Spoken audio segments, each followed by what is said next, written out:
And I told him I'd counsel a white man the same way I'd counsel anyone else. But the provincial government at that time, or the civil service, was really discriminatory toward Native people. And this job was with, as a social worker. I brought them before the Human Rights Committee. And I applied for a job again, and I got it as a cultural and economic development officer with the province of PEI. And I worked on a lot of the projects. Some of the projects that resulted from that were here with Peat Moss Project and Oyster Project and the blueberries. They had another economic development officer that was supposed to have plans for Lennox Island all drawn up, and when I went into that office, I asked for these plans so I could see how far they were advanced, and they suddenly disappeared when I went looking for them. So we had to start from scratch all over again.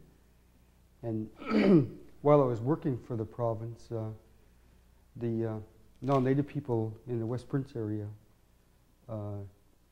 were saying that I was trying to get all the projects for Lennox Island, and I said, how can I move a peat bog from Lennox Island, or from West Prince to Lennox Island?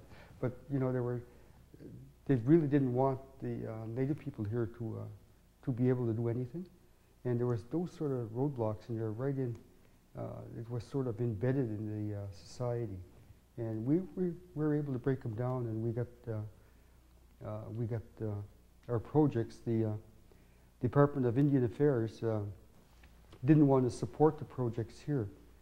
So what I done is I wrote up a submission to a treasury board for the province, since I worked there. And when the province said we'll give a guarantee loan, then everybody came on board. But it was quite a process, and you know, I enjoyed my work, and I think I'd go through it again. Like, but you know, I wouldn't like to see any more Native people go through that sort of always proving yourself, like to government or who you're working for. But it was, I think it was the unknown, because I was the only person working for the civil service. Okay. Now, when you said you first applied, you took the province to human rights. Yeah. Why would you still try and go with the province if you've seen there was such negativity towards you? What was your sort of goal by joining the province? My goal was to prove that we're just as good as anybody else, and you know, we're capable of doing the job. And I not only worked with Native people, but I worked with all the communities in the West Prince area. And you know, we had started a lot of projects. We're probably ahead of ourselves by 20 years in starting composting and with seaweeds and all this sort of thing for gardeners, and letting farmers know that there's more they can do from the resources of the land, like, you know, instead of pouring pesticides and nitrates in it. Okay. John Joe, you were seconded to the federal government between 1987 and 1991. What was your role with the federal government? My role there was with the Secretary of State, and I was in charge of their cultural programs. And I would meet with groups to see what projects they were coming up with, and kind of help them along with their application. And then when they sent their application in, I had to justify their application and send it off to Ottawa for funding. And I don't think there was too many that were turned down at that time. But it was really interesting working with them, because I had a lot of freedom, and you know, they had faith in what I was doing, and it was really good. Must have been quite different from going into a provincial government that didn't want you into a federal government that was. Yeah. Yeah, you could feel the atmosphere is different, and yeah. Okay. Yeah. John Joe, I want you to tell us the year you were appointed Keptin and exactly what Keptin is of the Micmac people. Let's see. I think it was 1985. I was appointed captain of the Mi'kmaq Grant Council by Grant Chief Donald Marshall, and I was at a meeting, and he said, "I want you." And I said, "What do you want?" And he said, "I want you to be a captain of the Mi'kmaq Grant Council." And I said, "Well, if you do, well, what do I have to do? So he told me I'd have to get a letter from our church here, and to talk it over with the two chiefs, which I did, and I was installed as a captain at Chapel Island with the annual Grand Council meeting on St. Anne Sunday, and there you're installed by the all the other captains get together and you're at a meeting, and the Grand Chief did the formal nomination, and there was an election by all the captains, so it was unanimous across the Mi'kmaq Nation as far as the captains were concerned. And then we're also installed into the Roman Catholic Church. The Roman Catholic priests had to install us also, and that way it kind of renewed the concordat we have with the Vatican. Can you explain to us what the duties are of the captain? The duties of the captain are to protect the cultural integrity of the Mi'kmaq people, and also to assert with government the treaty and Aboriginal rights of the Mi'kmaq people, all the Mi'kmaq people in our nation. And how long? Pardon? How long do you stay as captain? Probably too long, because it's a position, it's a penance for life, and it's not some sort of self-appointed thing. If you take it serious, you're into a lot of different issues, fighting for people that have been discriminated against, or fighting for land rights or Aboriginal rights. Not too long ago, I got involved in the federal government's transfer of land at the experimental research station in Charlottetown, which is about 80 acres.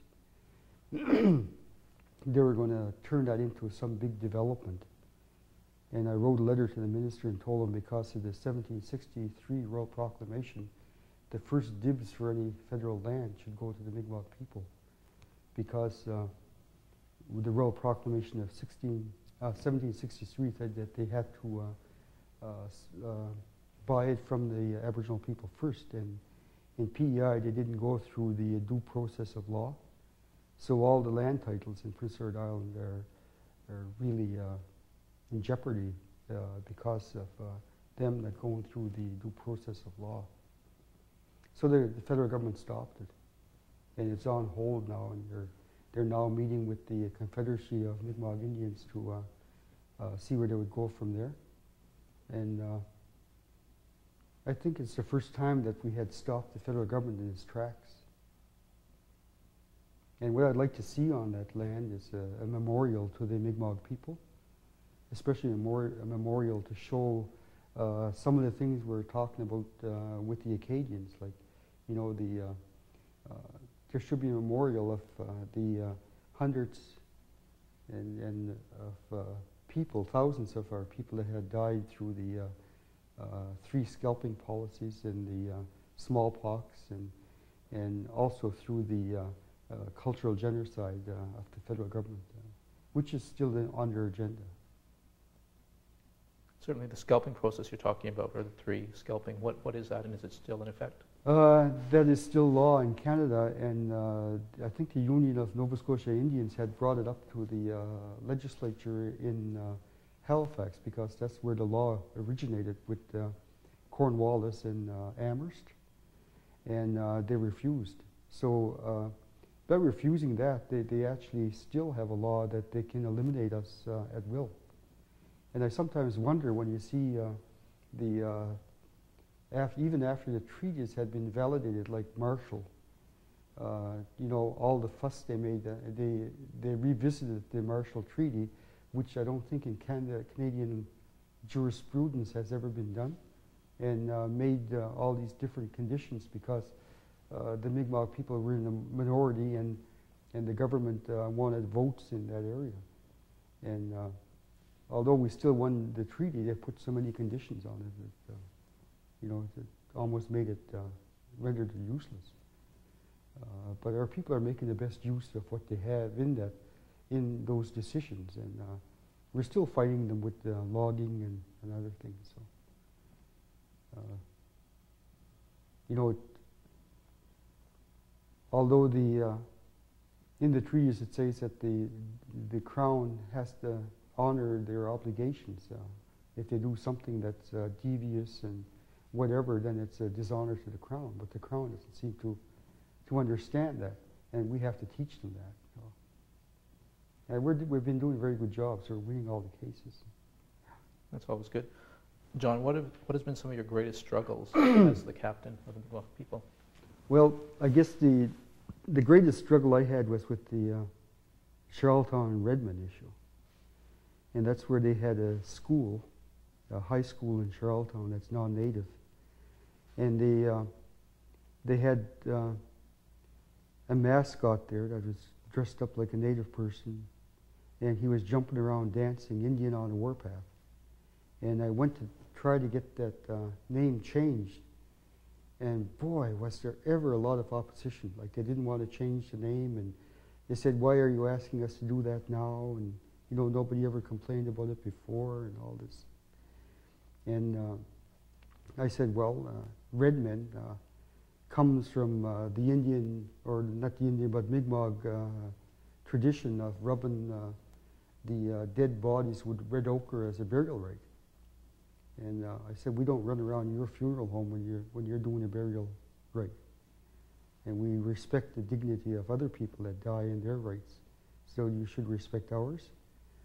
And because of that, I had death threats. One young fella called me up and said, I'm going to come over there and shoot you. And it was a March break, and all the parents were away, and there was a bunch of young people all in his house.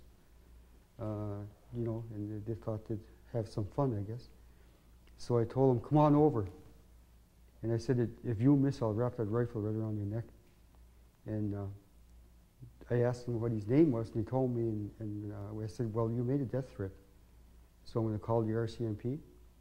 So I called the RCMP, and the RCMP went to see him, and they came to me, and they said he's such a clean-cut young fellow, we don't want to get him in trouble.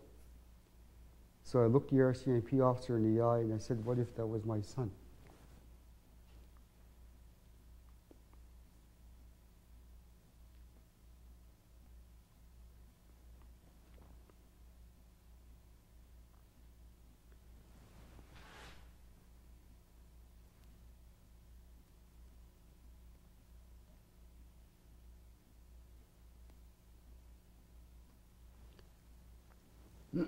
But that was the hardest, I believe. And then they burned the effigies in their yard and threw Molotov cocktails at the house. But you won that. You did get rid of that term. Oh, we won, yeah. But it was a big cost to me as far as when you have, if you're just doing this for yourself, it's different. But if you're doing it if you have a family, it's a different story. Yeah. Okay, John Joe, there must have been some really good times, though, that you've had as a captain. What have been some of the highlights? Oh, I had a lot of good times. Probably too many. What were some of those? I guess the being appointed as an ambassador to the Vatican